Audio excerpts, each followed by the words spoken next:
오늘 본문은 그리스도인의 정체성과 삶의 본질을 보여주는 메시지를 담고 있습니다.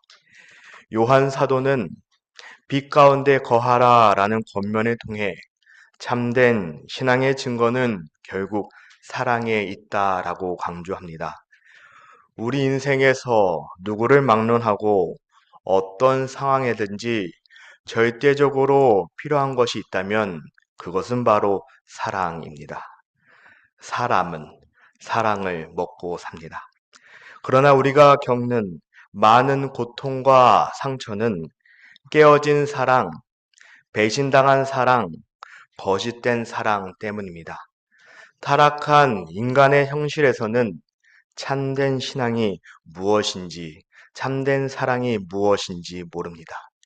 인간 스스로의 노력만으로는 진실한 사랑을 실현할 수 없습니다. 성경은 이 사랑은 우리 안에서 나오는 것이 아니라 라고 합니다. 오직 하나님으로부터 나오는 것이라 라고 말하고 있습니다. 지난 주일 우린 요한일서 2장 5절을 보며 누구든지 그의 말씀을 지키는 자는 하나님의 사랑이 참으로 그 속에서 온전하게 되었나니 이로써 우리가 그 안에 있는 줄을 아노라 라고 나눴습니다. 그렇게 나눴습니다. 하나님의 말씀이 우리 안에 있을 때 그 말씀 안에 사랑이 흘러나온다라는 의미입니다. 오늘날 우리가 살아가는 이 시대에는 얼마나 많은 관계의 단절과 미움이 가득합니까? 이럴 때일수록 요한의 메시지는 우리에게 더욱 절실합니다. 그렇다면 왜 사랑이 이토록 중요한지, 어떻게 실천할 수 있을지 한번 살펴보겠습니다. 오늘 우리가 함께 나눌 본문의 말씀은 이 사랑을 빛 가운데 거하는 삶으로 설명합니다. 사랑은 단지 좋은 덕목이 아니라 어둠과 빛을 나누는 경계라고 합니다. 그리고 하나님의 자녀인지 아닌지를 드러내는 영적 시험지와 같습니다.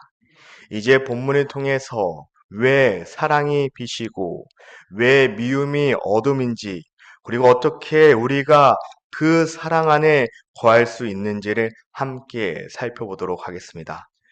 요한은 먼저 이렇게 말합니다. 7절입니다. 사랑하는 자들아, 내가 새 계명을 너에게 쓰는 것이 아니라 너희가 처음부터 가진 옛 계명이니 이 옛 계명은 너희가 들은 바 말씀이거니와 라고 합니다. 요한은 편지의 수신자들을 사랑하는 자들이라고 부릅니다.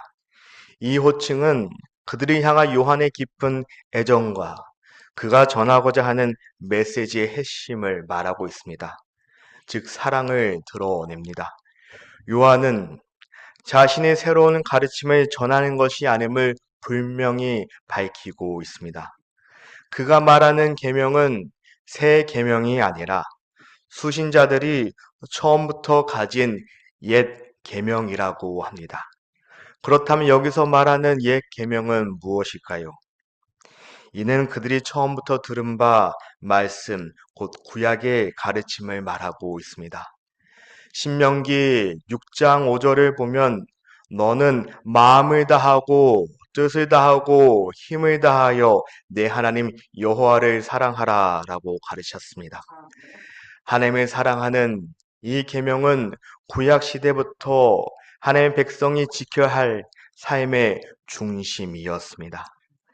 당시 이스라엘 백성에게는 마음과 뜻과 힘을 다해 하나님을 섬기는 삶, 즉 제사를 통해서 하나님을 기쁘시게 하는 삶이 중요했습니다. 이러한 신앙에서 이웃 사랑은 상대적으로 덜 강조되었습니다. 하지만 예수님께서는 이 옛 계명을 더욱 심화하고 광화하셨습니다. 확정하셨습니다. 예수님은 내 이웃을 내 자신과 같이 사랑하라는 이 가르침을 통해 하나님 사랑과 이웃 사랑이 결코 분리될 수 없음을 선포하셨습니다. 그렇기에 요한복음 13장 34절에서 35절에서 예수님이 이렇게 말씀하셨습니다. 새 계명을 너에게 주노니 서로 사랑하라. 내가 너희를 사랑한 것 같이 너희도 서로 사랑하라. 너희가 서로 사랑하면 이로써 모든 사람이 너희가 내 제자인 줄을 알리라. 이처럼 옛 계명과 새 계명은 사랑하라는 본질적인 내용은 동일하지만 그 초청과 적용에는 차이가 있습니다. 옛 계명은 주로 하나님 사랑에 중점을 두었습니다. 새 계명은 예수님의 모범을 따라 이웃을 자신처럼 사랑하라는 실천적 사랑으로 확장되었습니다. 예수님이 이 계명이 제자인 것을 드러내는 증거라고 하셨습니다. 따라서 지금 요한일서를 받는 수신자들은 그리스도의 된 그 순간부터 이 가르침을 들었을 것입니다. 요한이 강조하는 옛 계명은 낡았거나 시대에 뒤떨어진 것이 아닙니다. 오히려 하나님의 영원한 성품과 뜻을 반영하는 시대를 초월하는 진리입니다. 사랑은 하나님의 본질적인 속성이며 그분이 우리를 향해 가지신 변함없는 하나님의 뜻입니다. 요한은 이 근본적인 진리를 다시금 수신자들에게 상기시키고 있습니다. 오늘날 우리는 종종 새로운 것, 혁신적인 것을 추구합니다. 신상이라고 하지요. 신앙생활에서도 새로운 경험, 새로운 통찰, 새로운 반복록을 갈망합니다. 그러나 요한은 우리에게 신앙의 기본으로 돌아가라라고 권면하고 있습니다. 그 기본, 다른 것이 아니라 바로 사랑이며 이 사랑은 옛 계명이라라고 합니다. 너무 익숙해서 그냥 지나치기 쉽지만 이것이야말로 그리스도인의 삶의 중심이며 변하지 않는 영적 본질이라라고 말합니다. 8절입니다. 그러나 내가 너희에게 새 계명을 쓰노니 이는 그에게와 너에게 참된 것이라. 이는 어둠이 지나가고 참빛이 벌써 비침이니라. 7절에서 요한은 사랑의 계명이 옛 계명이라고 말했지만 이제 8절에서는 역설적으로 그것이 새 계명이라고 선언합니다. 언뜻 보기에는 모순처럼 보일 수 있지만 이 표현은 오히려 사랑의 계명이 지닌 깊은 영적 진리를 알 수 있게 하는 부분입니다. 그렇다면 어떤 의미에서 이 사랑의 계명이 새롭다라고 할 수 있을까요? 요한은 이는 여기서 말하는 그는 예수 그리스도께서 너희 믿는 자들에게 참된 시체로 나타나고 있다라고 설명하고 있습니다. 예수님은 단지 사랑에 대해서 가르치신 분이 아니라 사랑을 몸소 보여주신 분이십니다. 요한복음 15장 13절에 예수님이 이렇게 말씀하셨습니다. 사람이 친구를 위하여 자기 목숨을 버리면 이보다 더 큰 사랑은 없나니. 그리고 예수님은 실제로 십자가에서 자신의 생명을 내어주심으로써 이 말씀을 실천하셨습니다. 이 사건은 사랑에 대한 새로운 차원의 이해와 실천을 열어주셨습니다. 이어 요한은 어둠이 지나가고 참빛이 벌써 비침이라 라고 말합니다. 이는 예수 그리스도의 오심으로써 시작된 새로운 시대, 곧 새로운 언약의 시대를 말하고 있습니다. 예수님은 요한복음 8장 12절에 자신을 세상의 빛이라고 선포하셨습니다. 그분의 오심으로 인해서 영적 어두움은 물러가고 하나님의 참빛이 이 세상에 비추기 한다는 것을 말하고 있습니다.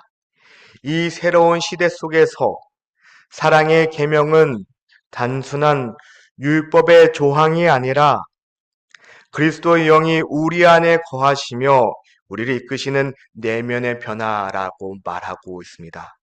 그래서 로마서 5장 5절에 이렇게 말합니다.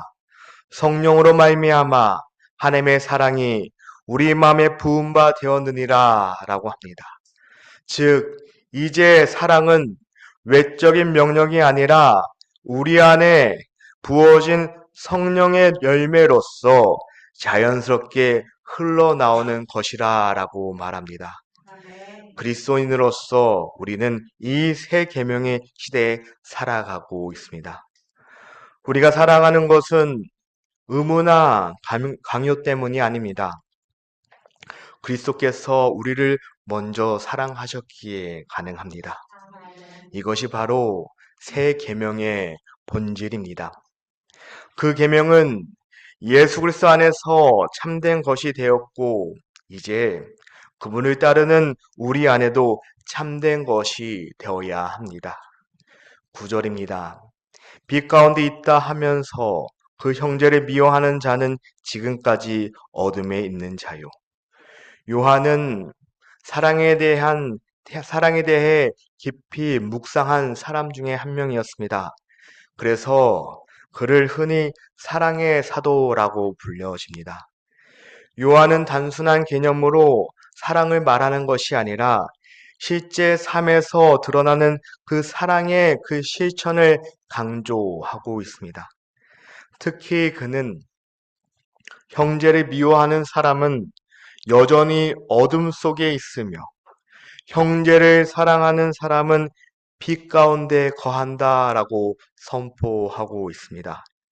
이제 요한은 사랑의 계명이 어떻게 실제 삶에 적용해야 되는지를 말하고 있습니다. 그리고 신앙과 행위의 일치가 얼마나 중요한지를 구체적으로 설명합니다. 빛 가운데 있다 하면서 라는 표현은 자신이 그리스도인이라고 주장하는 사람을 가리킵니다. 요한 당시에도 오늘날처럼 스스로를 예수님의 자녀라고 신자라고 말하면서도 행위로는 빛 가운데 살지 않는 사람들이 많았습니다. 특히 요한이 대적했던 이 영지주의 이단자들은 영적 지식을 중시하면서도 윤리적 삶에는 무관심하였습니다. 이러한 상황 속에 사는 사람들에게 요한은 분명한 신앙의 기준을 제시합니다. 그 형제를 미워하는 자는 지금까지 어둠에 있는 자라고 선언합니다. 입술의 고백이 아닌 삶의 태도로 참된 신앙을 판단하라고 말하고 있습니다. 여기서 형제는 기본적으로 믿음의 공동체 안에 형제 자매를 의미하지만 요한은 문맥상 모든 이유까지 포괄하는 의미로 말할 수 있습니다. 그에게 있어 참된 신앙의 증거는 지식이나 체험이 아니라 사랑의 실천입니다. 또한 미워한다는 것은 단순히 누군가를 싫어하는 강한 감정을 뜻하는 것이 아닙니다. 성경의 의미의 미움은 무관심, 냉담, 상대의 필요를 외면하거나 무시하는 태도까지 포함합니다. 사랑이 적극적인 선행과 관심이라면 미움은 그러한 테러의 결여를 말하고 있습니다. 요한의 결론은 단호합니다. 그는 지금까지 어둠에 있는 자라고 말합니다. 아무리 스스로를 빛 가운데 있는 사람이라고 주장해도 사랑이 없는 삶은 그가 실제로 여전히 어둠 속에 거하고 있음을 말하고 있습니다. 신앙 고백과 실제 삶이 불일치하는 경우 그 고백의 진정성에는 의심을 받게 됩니다. 아무리 다이어트 한다고 해도 과식을 한다 하면 저 사람이 다이어트 하고 있나 의심하는 것과 동일하지 않습니까? 목사가 분명히 당뇨라고 했는데 단 것을 맞으면 당뇨가 있나 의심하는 것과 동일하지 않습니까? 이 말씀은 오늘날 우리에게 중요한 자신을 점검하는 기회로 제공됩니다.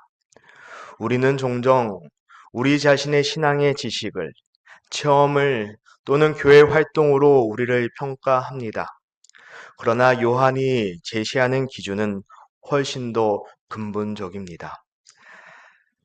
나는 내 형제 자매를 진심으로 사랑하고 있는가? 라고 물어보는 듯 합니다.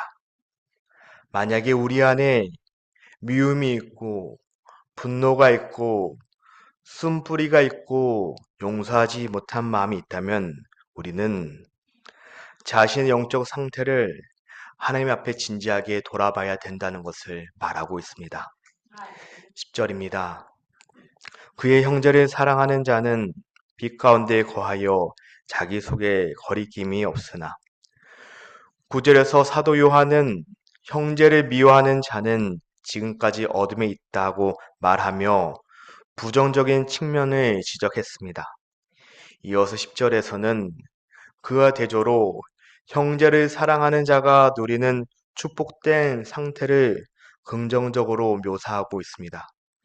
요한이 말하는 그의 형제를 사랑하는 자는 다음 두 가지 영적 특징을 지닙니다.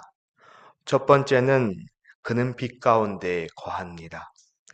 이는 하나님의 참된 교제 안에 살아가는 상태를 의미하는 것입니다. 요한일서 1장 7절에서는 요한이 이렇게 말하였습니다.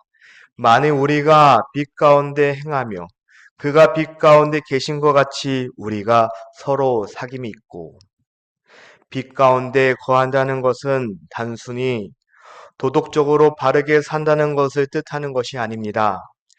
하나님의 성품을 닮아가며 그분과의 친밀한 관계 속에 살아가야 함을 말하는 것입니다. 그리고 사랑은 그 빛 가운데 사는 사람의 가장 명확한 증거라고 말하는 것입니다. 둘째, 그는 자기 속에 거리낌이 없습니다라고 합니다. 거리낌으로 번역된 헬라어는 걸려 넘어지게 하는 장애물을 의미합니다. 따라서 거리낌이 없다라는 것은 우리 안에 영적 걸림돌이 없으며 우리의 삶이 다른 사람을 식족하게 시험되게 하지 않는다는 것을 말하는 것입니다. 이 개념은 로마서 14장 13절에 강조합니다. 우리가 서로 비판하지 말고 도리어 부딪힐 것이나 거칠 것을 형제 앞에 두지 아니하도록 주의하라. 참된 형제 사랑은 상대가 죄에 빠지지 않도록 돕고 실족하게 만드는 말과 행동을 스스로 조심하는 삶을 살아가야 한다는 것을 말하고 있습니다. 즉 사랑은 거리끼는 것을 제거해 주는 것이며 형제의 믿음을 세우는 배려의 실천이라고 말합니다. 이러한 삶을 위해 우리는 비판과 판단을 내려놓아야 합니다. 사람은 쉽게 바뀌지 않기 때문에 상대의 약점이나 실수를 반복적으로 지적하면 그 사람은 변하지 않고 관계가 점점 멀어집니다. 우리도 그렇지 않습니까? 비난은 관계를 깨트릴 뿐입니다. 대신 기도로 감싸주고 사랑으로 품는 태도가 우리에게 필요합니다. 진정으로 누군가를 사랑한다면 상대의 허물이 눈에 잘 들어오지 않습니다. 설령 허물이 보여도 이해하고 덮어주게 됩니다. 우리가 처음 연애할 때 그렇지 않았습니까? 그 허물 어디 갔습니까? 그 사랑 어디 갔습니까? 사랑이 점점 커지면 허물이 작게 보이고 반대로 사랑이 작아지면 허물이 크게 보입니다. 대답하지 않으셔도 됩니다. 배우자를 바라볼 때 허물이 크게 보이십니까? 아니면 작게 보이십니까? 그 이유를 이제 아셨죠? 네. 이것은 바로 베드로전서 4장 8절에 말하는 사랑은 허다한 죄를 덮는다라는 의미와 동일합니다. 따라서 우리는 사랑의 눈으로 상대방을 바라보고 이해하며 격려하며 기다려야 합니다. 상대방이라 해서 남편이 없는 것은 아닙니다. 상대방 안에는 우리 가족도 포함되는 것입니다.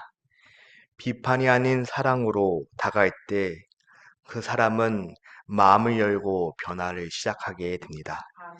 이것이 바로 거리 끊기는 것을 제거하는 방법입니다. 이러한 사랑이 실현될 때 공동체는 건강해지고 우리 가족은 건강해지고 참된 형제 자매의 사랑이 꽃 피어지게 될 것입니다. 겉으로 사랑하지만 속으로 미워하는 위선을 버릴 때 비로소 빛 가운데 거하는 삶을 실현하게 됩니다.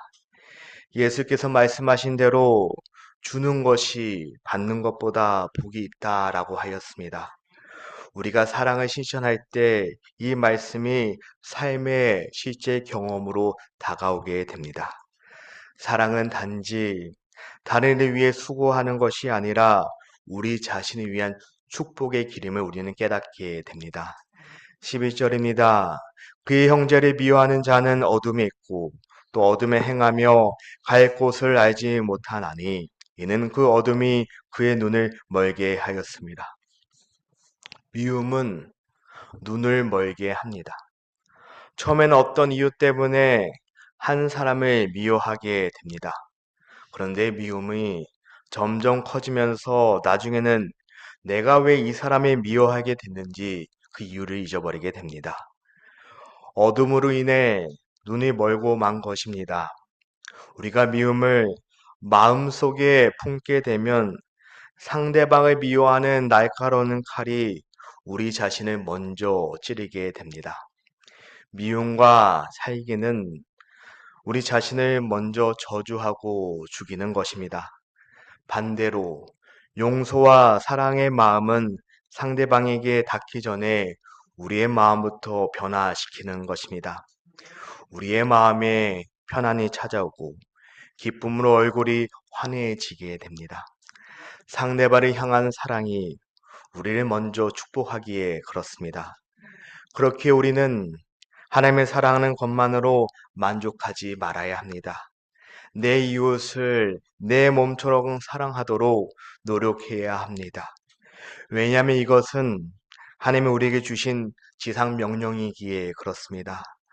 사랑하는 성도 여러분, 오늘 우리는 요한일서 2장 7절에서 11절을 통해 사랑의 계명이 그리스도의 삶에 얼마나 중요한지를 함께 살펴보았습니다. 이 계명은 옛 계명이 아니라 그리스도 안에서 새롭게 해석되었고 우리의 영적 상태를 가늠하는 참된 표지가 된다고 하였습니다. 요한이 강조하듯 우리는 단순히 입술로만 사랑을 말하는 것이 아니라 행동과 진실함으로 사랑해야 합니다. 그것이야말로 우리가 정말 빛 가운데 거하고 있다는 증거이기에 그렇습니다. 오늘 이 말씀을 통해서 우리는 세 가지 진리를 배웠습니다. 첫 번째, 사랑은 하나님께로부터 오며 그리스도 안에서 완전히 드러났습니다. 우리는 그 사랑을 받아 세상으로 흘려보내는 통로가 되어야 합니다. 두 번째, 사랑과 미움은 우리의 영적 상태를 드러내는 지표입니다. 형제를 미워하면서 하나님을 사랑한다고 말할 수 없습니다. 마지막으로 세 번째, 사랑은 단순한 감정이 아니라 구체적인 행동과 삶의 방식으로 나타나야 합니다. 그것은 판단하고 비판하는 태도가 아니라 이해하고 용납하는 자세에서 시작됩니다. 물론 이것은 결코 쉬운 일이 아닙니다. 우리 모두는 자신의 이기심과 교만, 두려움과 싸우고 있으며 때로는 정말 사랑하기 어려운 사람들을 만나기도 합니다. 그래서 우리는 남편이라고 부르는데 나중에 왼수가 되는 것이 아닙니까? 그러나 그리스도께서 우리를 사랑하신 것처럼 우리도 사랑하도록 부르심을 받은 존재임을 기억해야 합니다. 참 감사한 소식은 우리가 이 사랑을 혼자의 힘으로 실천할 필요가 없다라고 말하고 있습니다. 성령님께서 우리를 도우시고 우리 안에 사랑의 열매를 맺도록 우리를 인도해 주십니다. 아멘. 하나님의 말씀이 우리 안에 거할 때 그분의 사랑이 우리를 통해 흘러 나오게 됩니다. 아멘. 이번 한 주간 구체적인 실천으로 이 말씀을 한번 적용해 보면 어떨까요? 먼저 마음속에 미움이나 쓴뿌리가 있을지 돌아보시면 어떨까요?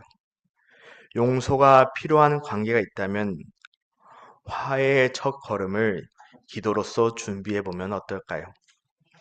매일 한 번씩 작은 사랑의 표현을 실천해 보면 어떨까요? 먼저 가족에게부터 사랑한다고 말하면 어떨까요? 가족에게 사랑한다고 말한 게 언제였습니까? 결혼식은 아니었으면 바랍니다. 하나님께 기도할 때 단지 나의 필요와 아픔만을 기도하는 것이 아니라 하나님의 사랑의 마음으로 내 마음을 채워달라고 간절히 기도해 보면 어떨까요? 우리가 서로 사랑할 때 세상은 우리가 참으로 그리스도의 제자임을 알게 된다고 하였습니다. 그렇기에 우리가 내가 그리스도의 제자라고 성도라고 목사라고 말하는 것이 중요한 것이 아닙니다. 우리를 통해서 우리 안에 있는 하나님의 사랑이 나타나야지고 느껴져야지고 그리고 전해져야 하는 것입니다.